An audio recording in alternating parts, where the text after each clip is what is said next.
Hello everyone. तो इसके पहले हमने चैप्टर्स किए हैं क्लास 10 के काफ़ी सारे।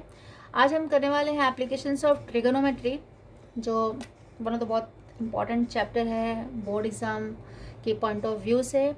तो हमने ट्रिगोनोमेट्री के तो सारे रेशियोज हैं वो पढ़ लिए हैं, राइट। और अब हम यहाँ पे इनके एप्लीकेशंस यानी कि जो प्रॉब्लम क्वेश्चंस है उनमें कौन सा रेशियो कैसे लगाना है वो देखेंगे। तो प्रॉब्लम पढ़ के सबसे जो पहली चीज़ होती है यहाँ पर कि उसको डायग्राम, इसका जो डायग्राम है वो ड्रॉ करना, और उसके बाद में कौन सा जो है रेशियो यूज़ करना है जो फाइंड करना उसके लिए। तो एक साइड में थोड़ा सा रफ मिली फिर से लिख देती हूँ। देखो, जो मैंने पहले भी डाल रखा है वीडियो में कि साइन थीटा जो होता है वो परपेंडिकुलर और हाइपोटेन्यूज का क्या होता है, रेशियो होता है। मतलब अगर ये ट्राइंगल है ऐसे और ये अगर थीटा है तो ये नीचे वाला क्या होता है, इसका बेस, और ये क्या होता है परपेंडिकुलर, और ये होता है हाइपोटेन्यूज। तो साइन थीटा क्या हो जाता है फिर परपेंडिकुलर अपॉन में हाइपोटेन्यूज, एंड कॉस थीटा क्या होता है बेस अपॉन में हाइपोटेन्यूज, एंड टैन थीटा जो होता है वो होता है परपेंडिकुलर अपॉन में बेस। तो ये तीनों चीज़ें ध्यान में रखते हुए हम प्रॉब्लम पढ़ेंगे। सबसे जो पहला है इसका डायग्राम, तो फर्स्ट क्वेश्चन में आई थिंक डायग्राम दे रखा है, फर्स्ट क्वेश्चन डायग्राम दे रखा है। तो सब क्वेश्चन में नहीं होगा तो डायग्राम ड्रॉ करना है और उसके बाद में सॉल्व करना है। तो कौन सा रेशियो कैसे लगेगा वो ध्यान से देखना। अब जैसे फर्स्ट क्वेश्चन है कि a circus artist is climbing a 20 metre long rope which is tightly stretched and tied from top of a vertical pole to the ground. ठीक है, एक सर्कस आर्टिस्ट है जो एक इस पे रस्सी पे चढ़ रहा है ऐसे, जो कि 20 मीटर लॉन्ग है वो, और विच इज टाइटली स्ट्रेच, मतलब बहुत ही टाइटली स्ट्रेच करके सीधे करके होता है ना, जैसे रस्सी बांधते हैं तो ऐसे बिल्कुल बीच में से झूल नहीं रहा है, बिल्कुल स्ट्रेट है, टाइटली है। And find from the top a vertical pole, एक पोल से बंधा हुआ है। Find the height of the pole if the angle made by the rope with the ground level is 30 degree. तो इसका डायग्राम देखिए, मैं डायग्राम में बना देती हूँ, डायग्राम में समझ में आ जाए। अब एग्जैक्टली हमें जो बोल रहे वो नहीं बनाना है, बस हमें यहाँ पे समझना है। देखो कैसे, अब ये बोल रखा है ये पोल है, ठीक है, इसका नाम दे, यहाँ पे दे रखा है नाम भी, मैं वही लिख रही हूँ जो भी बुक में है। ये 30 डिग्री का एंगल है, ये है रोप, ये पोल है, इस पे ये रोप जो है ग्राउंड लेवल से बंधा हुआ है जो कि है 20 मीटर का, ठीक है, ये 30 डिग्री हो गया। तो अब क्वेश्चन सीधे सीधे आता है कि हमें क्या यूज़ करना है, क्योंकि निकालना क्या, देखो find the height of the pole, इस पोल की जो हाइट है वो निकालना है। तो पोल का हाइट एक तो निकालना जो वो देख लो, और जो गिवन जो है ना, जो एक पार्ट दे भी रखा होगा, तो क्या दे रखा है यहाँ पर, हाइपोटेन्यूज दे रखा है। यानी कि ये जो निकालना है और जो गिवन है उससे बनने वाला रेशियो कौन सा है वो तुम्हें देखना है। तो ये हाइपोटेन्यूज और इस एंगल के अकॉर्डिंग ये क्या हो गया, परपेंडिकुलर। तो परपेंडिकुलर और हाइपोटेन्यूज का जो रेशियो किसका बनता है, साइन के साथ बनता है, साइन। तो हम यहाँ पर कौन सा रेशियो लेने वाले हैं, साइन लेंगे, ठीक है। छोटा सा क्वेश्चन था, मैंने एक्सप्लेन किया क्योंकि इसके बाद वाले क्वेश्चंस में ऐसे ही होंगे कि कौन सा रेशियो लेना वो डिसाइड करना डिफिकल्ट होता है। तो इसीलिए ध्यान रखना है कि क्या निकालना है हमें, क्या फाइंड आउट करना है, और क्या गिवन है, इन दोनों से किसका रेशियो बनता है, उसके हिसाब से तुम्हें रेशियो जो है वो लेना है। साइन कॉस टैन ये तो मेन है, बाकी इसके जो तीनों होते हैं रेसिप्रोकल होते हैं, तो ये तीनों ध्यान रहेगा तो कर सकते हो क्वेश्चन, ठीक है। तब हम ले लेते हैं साइन को लेना है हमें, और हम क्या लेंगे, ट्राइंगल ABC में। तो इन ट्राइंगल ABC, ठीक है, सिंपल क्या लिखना है, साइन 30, साइन 30 डिग्री क्या होने वाला है, AB अपॉन में AC, सॉरी AB अपॉन में AC, AB अपॉन में AC। नाउ साइन 30 का वैल्यू होप कि याद कर लिया होगा, नहीं याद किया होता एक वीडियो में डाला हुआ है मैंने, इसका शॉर्टकट मेथड ये किस तरीके से याद करना है। तो जो टेबल है ना, जो कुछ डिग्रीज के, उनको याद रखना है। तो साइन 30 का वैल्यू होता है 1 अपॉन में 2 यानी कि हाफ। AB का यहाँ पर हमें निकालना है वैल्यू जो कि हाइट ऑफ द पोल है, और AC हमें 20 मीटर्स दे रखे हैं। अभी हम क्रॉस मल्टीप्लाई करेंगे, इसको इधर करेंगे तो AB इज इक्वल टू क्या आने वाला है, ये 20 इधर आएगा, 20 अपॉन में 2, 20 अपॉन में 2, 2 से कैंसिल आउट, कितना आया 10 मीटर्स। तो therefore the height of the pole is, ये थोड़ा लिख लेना लास्ट में, the height of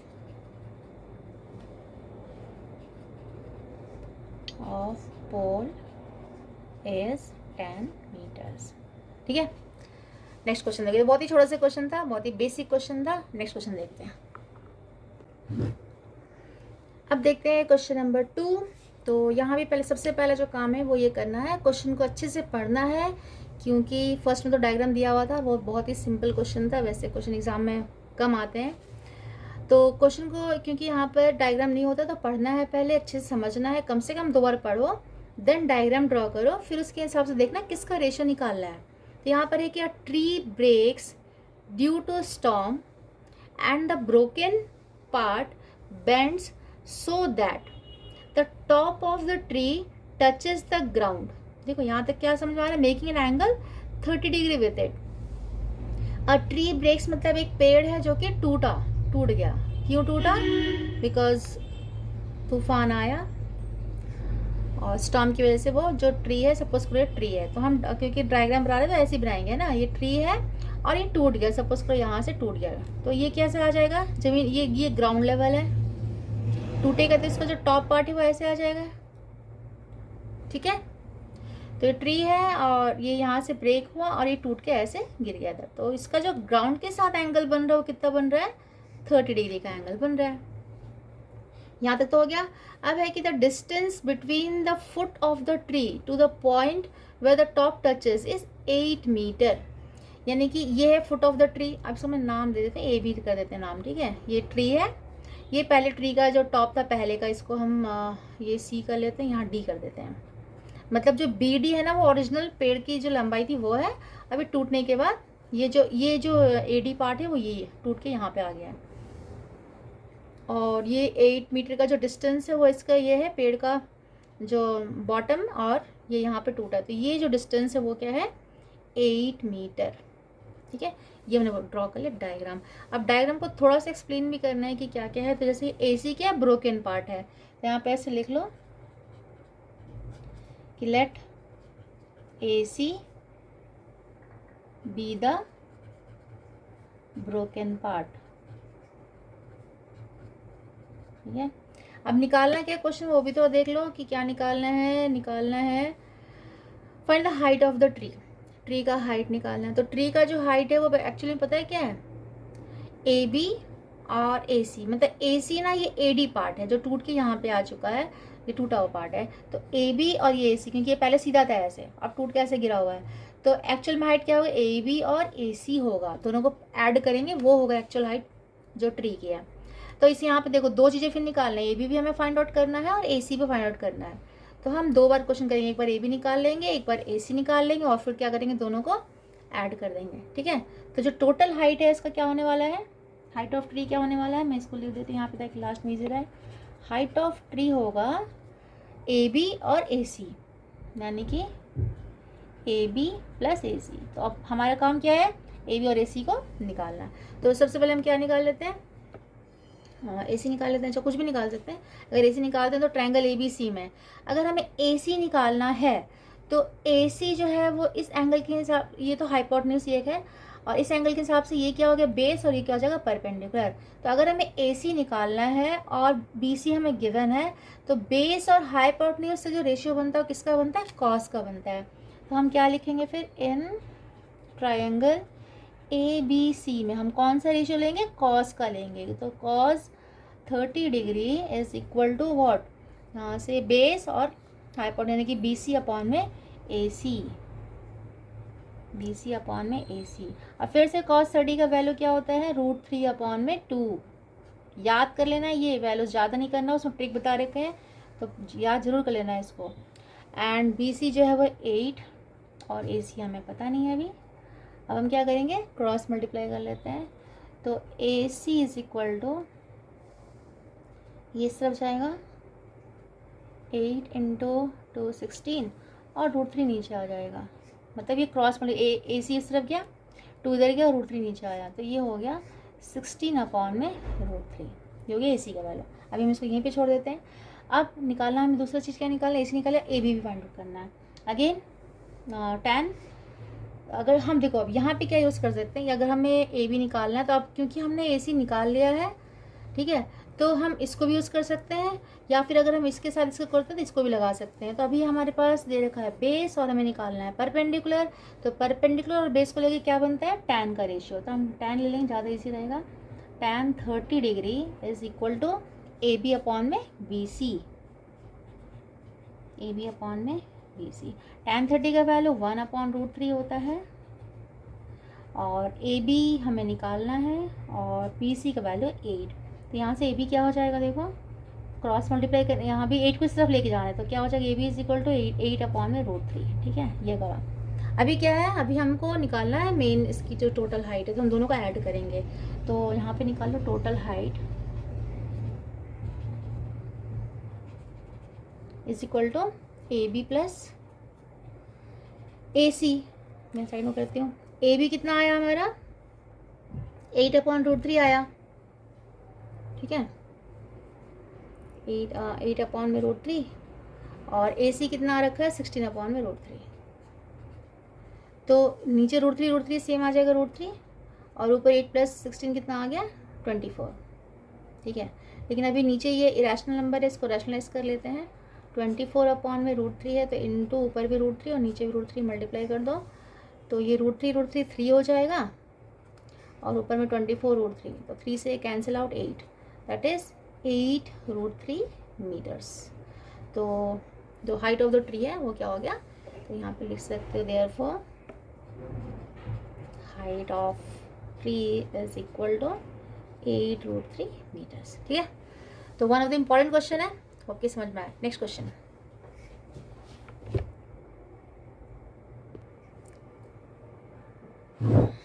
question number 3। तो यहाँ है एक contractor plans to install 2 slides for the children to play in the park. एक कॉन्ट्रैक्टर है जो 2 स्लाइड समझते हैं ना, जिसपे वो फिसलते हैं, जो बच्चे फिसलते हैं, तो बनाना चाहता है पार्क के अंदर for children below the age of 5 years। She prefers to have a slide whose top is height of 1.5 metre. मतलब जो छोटे बच्चे यानी कि जो 5 साल से नीचे वाले बच्चे हैं उनके लिए थोड़ा छोटा हाइट वाला बनाने चाहते हैं स्लीपर्स, क्योंकि बच्चे जो होते हैं ना ज़्यादा हाइट से नहीं कर पाते हैं, तो 1.5 मीटर मतलब छोटा स्लीपर इन द सेंस से स्लिप करते हैं। ठीक है, slider and is inclined at angle of 30 degree, और 30 डिग्री के एंगल पर इंक्लाइंड हो। ये छोटे बच्चों वाला हो गया। एंड जो बड़े बच्चे हैं फॉर द एल्डर चिल्ड्रन, जो थोड़े बड़े हैं, she wants to have a steep slide at a height of 3 metre. Steep यानी कि थोड़ा सा ऊंचा, तो at a height of 3 metre. Height देखो यहाँ पर डबल हो गया, पहले छोटे जो बच्चों की हाइट है वो कितना 1.5 मीटर वाला बनाना है, और जो थोड़े बड़े बच्चों के लिए क्या बनाना है, 3 मीटर हाइट वाला। तो उसका जो एंगल होगा, जैसे हम हाइट बढ़ाएंगे तो एंगल कम हो जाएगा ना, 60 डिग्री का एंगल पर हो, तो स्टीप होगा यानी कि थोड़ा सा ऊंचा ज़्यादा होगा। तो दो यहाँ पे स्लाइड बनाने हैं और निकालने के, find the length of slide in each case, यानी कि दोनों में ही स्लाइड का लेंथ निकालना है ना। स्लाइड मतलब जो, जैसा मैं डायग्राम बनाती हूँ, पहले तो ये छोटे बच्चों वाला देख लेते हैं जो कि 30 डिग्री का है। यहाँ पे 2 डायग्राम्स बनेंगे, मैं आगे पीछे को बनाती हूँ। इसके जो हाइट है वो कम है, 1.5 मीटर छोटे बच्चों वाला। ठीक है, 1.5 मीटर हाइट है, और इसका जो एंगल ग्राउंड के साथ बन रहा है वो कितना बन रहा है, 30 डिग्री का। तो जस्ट अराउंड एग्जैक्ट नहीं बनाना, तो मैं जस्ट आसपास बना लेना, 30 डिग्री का हो गया है। ए बी सी ले लेते हैं, ए बी जो है हाइट ऑफ द स्लाइड है, और जो बड़े के लिए बना रहे हैं वो थोड़ा इसका डबल है ऑलमोस्ट, है ना, तो थोड़ा सा वैसे बड़ा बना लो। और इसका जो इसके साथ बन रहा है एंगल वो हो रहा है 60 डिग्री का। ठीक है, यहाँ पे ऐसे देखिए 60 डिग्री एंगल, और इसकी हाइट कितनी है, 3 मीटर्स। इसका नाम कुछ और ले लेते हैं, पी क्यू वाले लेते हैं। ठीक है, ठीक है, तो बन गया डायग्राम। अब सिंपल सी है, यहाँ सिंपल सी बात है, यहाँ पर हमें ए सी निकालना, यहाँ पर क्या निकालना है, पी आर निकालना है। तो बहुत डिफिकल्ट क्वेश्चन नहीं है, यहाँ पर सिंपल सी क्वेश्चन है। तो सबसे पहले इस ट्रायंगल में अगर ले लेते हैं फर्स्ट केस में, in triangle A B C, in triangle A B C में ये 30 डिग्री है, हमें ए सी फाइंड आउट करना है। तो ये परपेंडिकुलर और हाइपोटेन्यूज को लेकर के किसका रेशो बनता है, साइन का। साइन क्या होता है, पी अपॉन में एच। तो ये पी है और ये एच है, तो इसको लेकर के हम क्या निकालेंगे, ए सी फाइंड कर लेंगे, सिंपल सा। तो यहाँ पर आते हैं sine in triangle A B C, simple लिखो sine 30 degree is equal to A B upon में ए सी हमें निकालना है, ए सी। तो साइन 30 जो होता है वो होता है 1/2, हमने पहले भी किया है इसके इक्वेशन में, 1/2, और ए बी है 1.5। तो ए सी ऐसे आप क्रॉस मल्टीप्लाई कर लो, तो इस तरफ जाएगा, इधर जाएगा, तो AC क्या आने वाला है 1.5 इंटू 2 दैट इज़ 15 to 30 होता है, तो 3 मीटर्स, 3.0 आएगा, तो 3 मीटर्स हो गया AC का वैल्यू, है ना। और सेकंड केस में जो है मैं इस साइड में कर लेती हूँ, ट्राइंगल PQR में लेते हैं। इन ट्राइंगल PQR यहाँ भी वही है, PR निकालना है, PQ दे रखा है, परपेंडिकुलर दे रखा है, हाइपोटेन्यूज फाइंड आउट करना है। साइन का यहाँ पर भी लगाएंगे हम रेशियो। तो triangle PQR sine 60 degree is equal to PQ upon में PR, एंड नाउ साइन 60 का वैल्यू √3 अपॉन 2 होता है। वैल्यूज फिर से बोल रही हूँ, याद कर लेना। एंड PQ है 3 मीटर्स एंड PR तो हमें निकालना ही है। अब क्रॉस मल्टीप्लाई कर लो, इधर 3 इंटू 2 अपॉन में √3। अभी क्या करना है, इसको रैशनलाइज कर लेंगे। पहले तो इसको लिख लेते हैं 6 अपॉन में √3। अभी इसको रैशनलाइज करेंगे, क्योंकि नीचे ना रैशनल नंबर नहीं रखने देना, ठीक है। फाइनल आंसर है, इसको रैशनलाइज करके ही आएगा। 6√3 अपॉन में 3। अभी 3 से कैंसिल करो, 3 1 जा 3 2 जा, तो फाइनल आंसर क्या आ गया 2√3 मीटर्स। तो जो बच्चों वाले हैं, यानी कि 5 साल से नीचे बच्चों वाले के लिए वो उसका 3 मीटर्स और इसका 2√3 मीटर्स।